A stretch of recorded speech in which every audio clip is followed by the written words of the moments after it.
Hello and welcome to the Korean Beauty Show podcast. I'm your host, Lauren Lee, long-term resident of Seoul, South Korea, founder of Korean beauty brand Jellyco, and your guide to everything you need to know to stay up to date with the latest in K-beauty. Now, for today's episode, we are once again rounding up all of the news headlines. And I know I say this every single time, but there really has been a lot sort of going on at the moment. And I think part of that, when I think about it, is because we're only doing these news episodes every other episode. And that is honestly just probably not enough to actually keep up with everything that's going on. But alas, that is the time that I have. So let's get into it. So K-beauty has a new member of the Trillion Won Club. So when I think of a trillion won, I think of about $1 billion. But of course, the exchange rate being what it is at the moment, it's not actually 1-to-1. Once upon a time, the Korean won and the US dollar were fairly evenly aligned, but they're not anymore. So it's more like 690 million US dollars. So over $500 million, still a huge amount of money. So who is the newest member of the Trillion Won Club? It is Good Eye Global, who is actually the parent company of Beauty of Joseon. So they went on a little bit of a shopping spree last year and were in M&A acquisition mode, and they picked up a lot of different Korean beauty brands. So those brands we've mentioned on the show before, I'm pretty sure Tia Tia was one of them, Skin Chonsa, Skin 1004, as it's known in English, and Laka was another one. So the 1 trillion won in sales for last year was as a result of their consolidated sales for all of these brands that they now have in their stable. So that is truly an outstanding achievement for a company that wasn't, a heritage company, was not a chaebol company, was not like a huge conglomerate. They've kind of built this from the ground up. So very, very impressive. That hit the news a little while ago, so I thought I would share that. Now, the other thing is that there are a whole host of new K-beauty ambassadors at the moment. So the ambassadors that you will see often in the Korean beauty promotions, this has always kind of been a big feature of K-beauty. Think of it like back in the day when we used to have like supermodels and celebrities come out as like the face of Estee Lauder. Now, I know they all still do that, but I feel like in a lot of Western makeup and skincare, there's not the same emphasis on having an ambassador for the brand or someone to do a lot of the sales and marketing as the face of the brand. But this has always been a really big thing in K-beauty. So there's a lot of new faces that have come to the fore this year. So Solwasu is collaborating with Im Yuna. She is their new ambassador. Mixun has also come on with N-, and I think that's done for a reason, that they're obviously looking to target, global markets. I see them pop up in a whole lot of different places. I'm pretty sure I saw that they were attending Cosmoprof in Bologna. I know they've launched in the States. So I think they're really trying to make their mark globally. Wakemake has also collaborated with Kim Do-yeon, and she is actually a singer and was originally a contestant on Produce 101, one of those like singing talent shows. So Wakemake is actually one of Olive Young's in-house brands, so very popular obviously because they can push it. Apia, which is the little sister brand of Misha, has signed on with NCT Zeno. And I think that makes sense as well. Luna and Ibray have teamed up. Anua has teamed up with The Boys, and they are going to be the new face of the PDRN line. So that, if you're not familiar with them, is a Korean boy band that has been around since about 2017. Now, Dear Dahlia is a Korean makeup brand that makes really, really beautifully packaged products. They have teamed up with Kim Minju, who is an actress and a singer. Numbujin, which is a popular brand amongst a lot of global K-beauty lovers. They are actually, this is going to be their first official ambassador, and it's NCT Wish, which is actually a Japanese boy band, but it's the sub-unit of a Korean boy band. So that is their first sort of time to use an official ambassador. And the other one was Espoir, who has teamed up with NCT's Mark. So Mark is actually a Canadian artist. He raps, sings, writes songs. He's a dancer as well, but he lives in South Korea. So lots of new sort of faces coming on board. Yeah, I think that is just sort of a unique feature of Korean cosmetics, even among the global brands. Like you might remember that Laneige has teamed up with Sydney Sweeney. She's like the global ambassador for them. And Laneige has teamed up with a lot of Western celebrities over the years as well. They have kind of run with this Korean way of doing like ambassadorships, but they've chosen Western people to promote the brand internationally. So I thought that was, some people, I know a lot of our listeners are fans of, singers and actors and, K-pop idols and things like that. So I just thought I'd do a little bit of a roundup on some of the latest ambassadorships. Now, another thing that I think that some people will find interesting is that Spate NYC has actually released a list of the top skincare products by increase in popularity. So they were kind of looking at what's trending and how that's maybe different from what has been trending in previous years. And they gave top 10, I guess, products. They're really more keywords, I would say. Very, very interesting and probably not surprising is the Korean skincare was actually number 1 on the list. And that was a year-on-year increase of 31.6K. So up quite a lot compared to last year. The next ones I'll run through. Number 2 was Pimple Patch, which was up 16.1K. Lip Balm up 7.5. Acne Treatment, Toner, face wash, face moisturizer, lip oil, collagen mask, which again is very Korean, and then finally cleansing oil. So these were the products that have seen an increase in popularity. And I think a lot of those, honestly, are taking, if not inspiration, they're very sort of Korean versions of products. Like Korean skincare obviously is self-explanatory, but pimple patches, that's a very sort of Asian beauty thing that has really sort of taken off overseas. And then the collagen mask trend that's been everywhere at the moment on Instagram as well. So I thought that some of those statistics were a little bit interesting. A lot of people are talking about how there's a second wave of K-beauty at the moment. And I think that's really interesting because for everyone that's been working in the industry in the meantime, like K-beauty never sort of went anywhere. It's just sort of been steadily increasing. But I'm hearing this phrase be used a lot, particularly in the media, Western media, American media in particular, that, sort of K-beauty is back and, people are looking for it more and more. And I think it's interesting that some of the products that really defined the first wave of K-beauty, if we want to call it that, like masks, are also making a comeback in the second wave. Like this collagen mask trend is kind of interesting if you think of it, because, that was, sheet masks were like one of the things that really exemplified Korean beauty. Like in the mid-2010s, say, around 2014, 2015, everyone in the Western media was obsessed with like, these Halloween-style masks. And, I seem to recall, articles at the time being like, they may look freaky, but they're amazing for your skin. Like it was that kind of era. And it's funny because they're kind of back, but obviously K-beauty never really went anywhere in the meantime. But I'm hearing more and more of this second wave. So I think that's kind of interesting terminology, but it's clearly being borne out by the statistics and what people are searching for and what's popular and everything as well. So there you go. Now, before I jump into our question of the week, which was a very interesting one from one of our listeners, just a quick reminder that if you love K-beauty, we would absolutely love for you to try ours. Our brand is Jelly Co with a K-O for Korea.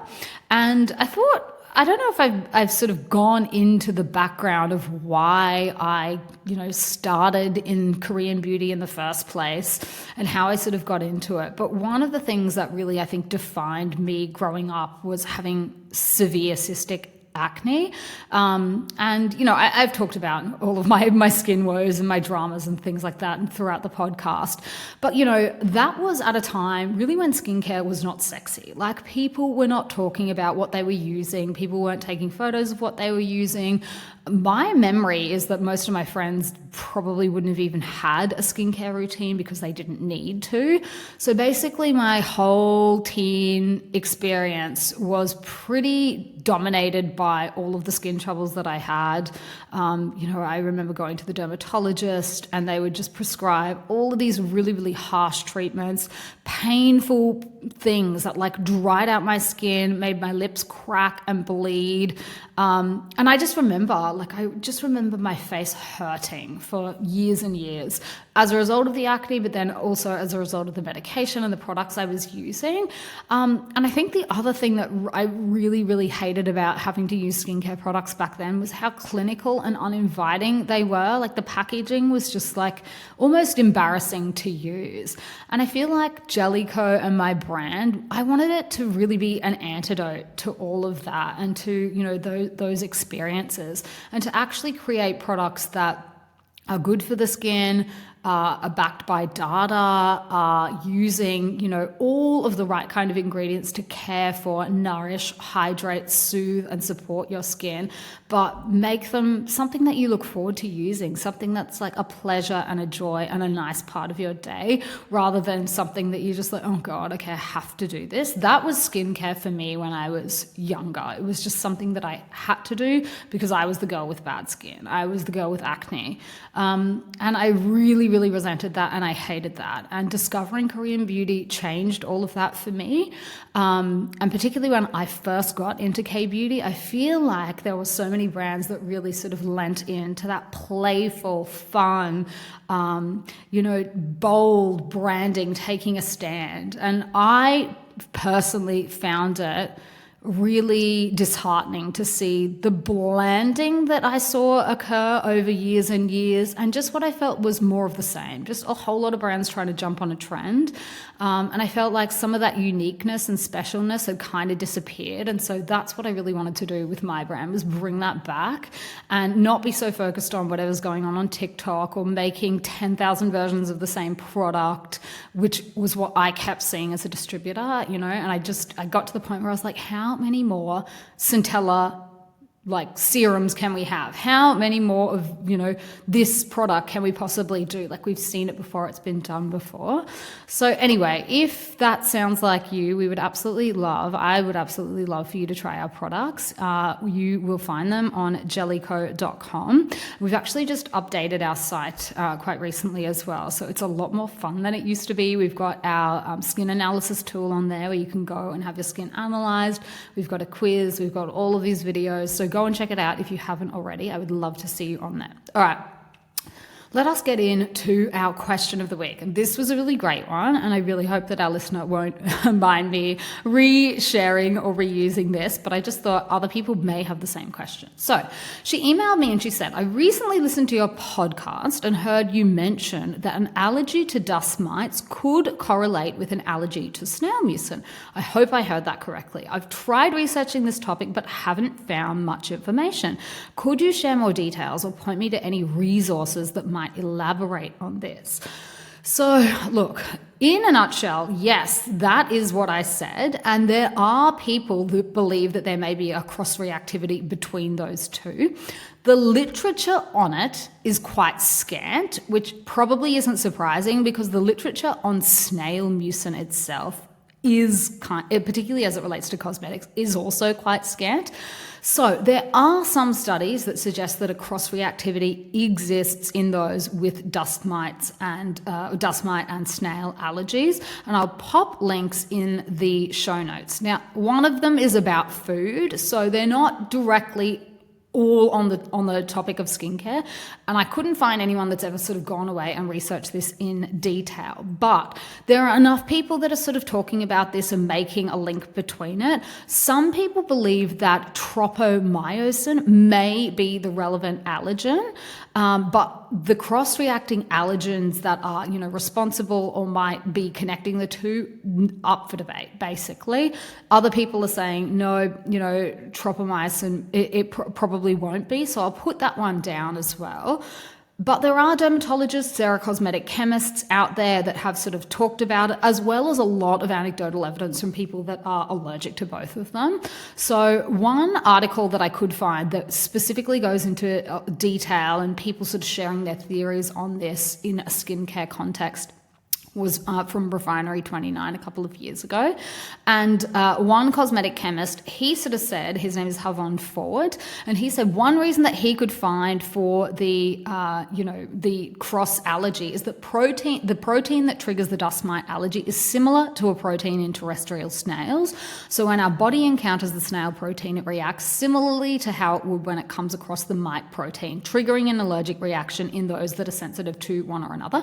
Now, if you are a person with allergies like I am, and I actually had to go and have my skin tested and put through like a whole testing regime to figure out what I was allergic to, and it was mentioned to me at that time that cross reactions are quite common.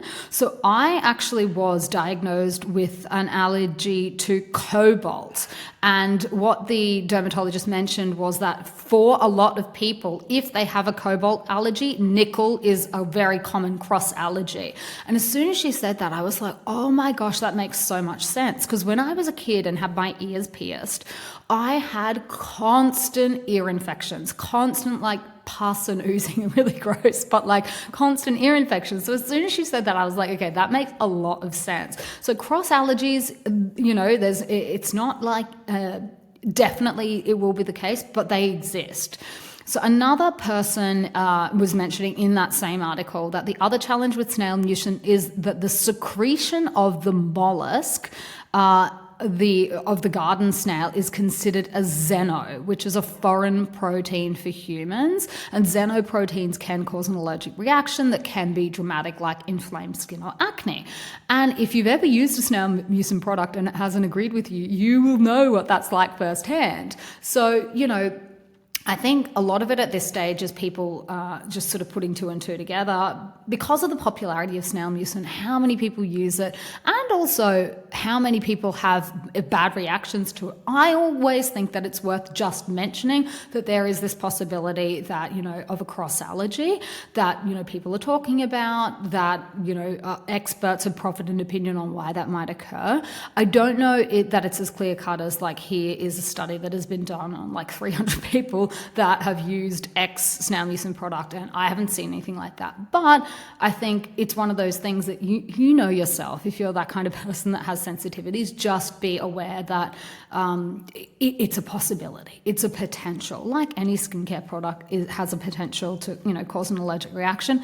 But I think with the amount of virality and hype that snail mucin gets online, particularly on platforms like social media, that part of it can kind of fall away, and it's just this is the best thing ever. And it might not work for everyone. I think that was why I brought it up. So I hope that answers the question. I hope that other people might find that information interesting as well. That's pretty much it. I think that there is a possibility, and people are sort of connecting the dots and going, well, this might be why, that might be why. I don't think anyone has a definitive answer for why it could be, but a lot of reactions and things like that are just that, people going, well, I've experienced this and I'm also allergic to that, and putting two and two together. All right, on to our next segment, whatever we want to call it, which is K-beauty products to try. So products that I, have tried myself, that I think that some of our listeners' audience might like. I am back with another Korean sunscreen recommendation, and this is for a mineral sunscreen. It is Estera's Derma UV 365 Barrier Hydro Mineral Sunscreen. Do not even try and write that one down. I will have it in the show notes for you. You will find them a short scroll down on your podcast app if you are listening to the show. If you are on YouTube watching the show, then I will also have them in the notes section for you. So don't stress about that because that is a crazy name for a sunscreen. What I like about this, so the number one thing I love about this is that it doesn't break me out. And that might sound really trivial, but honestly, this is the number one problem that I in particular have with sunscreens.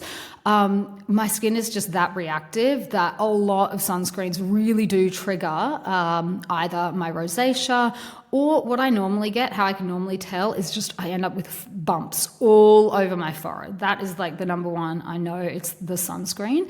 So that is not an issue, has not been an issue for me so far with this. And honestly, I think it's a very nice formula overall. I don't find it drying, which is good because I have very dry skin. It doesn't peel on me, it doesn't sort of cause any problems like that. It doesn't leave a hideous white cast, but again, I am a very white person. I find it pleasant to use and wear. So I think if you do have rosacea or sensitivities, issues with a lot of other sunscreens, that this might be a good one to try. And that was Estera's Derma UV 365 Barrier Hydro Mineral Sunscreen. So the reason that I prefer mineral sunscreens, which, some people consider to be the older version of sunscreens, is just because I find they are a much, much better fit for rosacea. A Korean dermatologist who was helping me with my rosacea a couple of years ago made that suggestion to me, and he said, just avoid chemical sunscreens and stick to the mineral versions.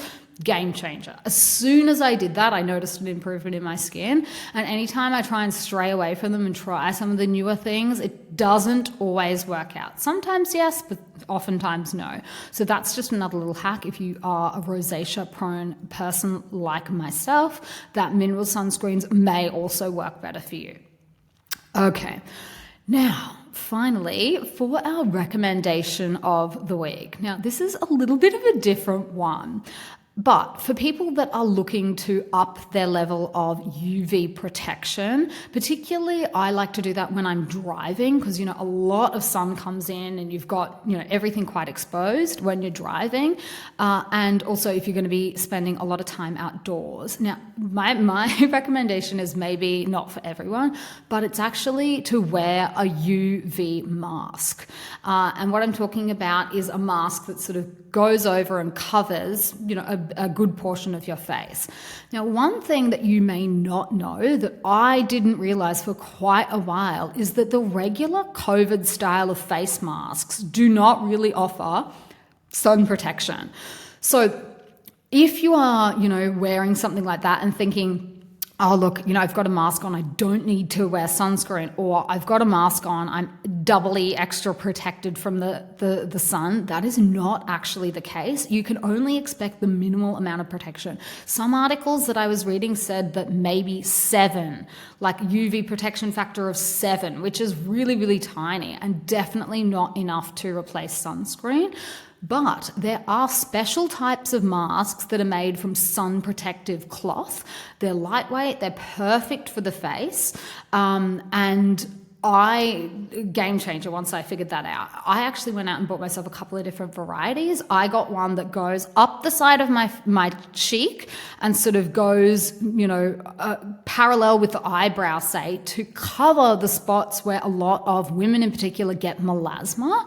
So if you can't wear sunscreen for any reason, maybe you had an allergic reaction and you're trying to give your skin a break for a few days, maybe you just had a procedure like a laser or something like that, and for whatever reason the doctor has said don't put anything on your face, this afternoon when you're going home, then this is a really good sort of protective measure that you can take. So I just thought I would share that, particularly the fact that the regular ones do not offer UV protection. I was like, I'm ashamed to say, very, very like scared and shocked when I found that out. I was like, oh my goodness. Like all this time I've been thinking if I just throw on a mask, I'm doing a bit better for my skin. Not necessarily the case. So the UV ones are what you really, really want. So just make sure that it's made from UV protective clothing. Now, again, some people would be like, that's way too far. But we have among our listeners professional sports people, golfers and things like that, that are out on the golf course for extended periods of time. And there are a lot of things that I would recommend to someone like that is a bit different from the average person, say. But if you are a person that has maybe very, very fair skin like I do, or maybe you spend a lot of time driving, spend a lot of time outdoors in the sun working or whatnot, this extra level of protection might be a game changer for you. So I just thought I would share that.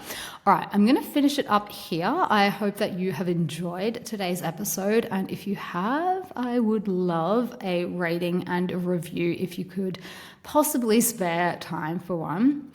All right, until next time, I will see you on Jellicoe.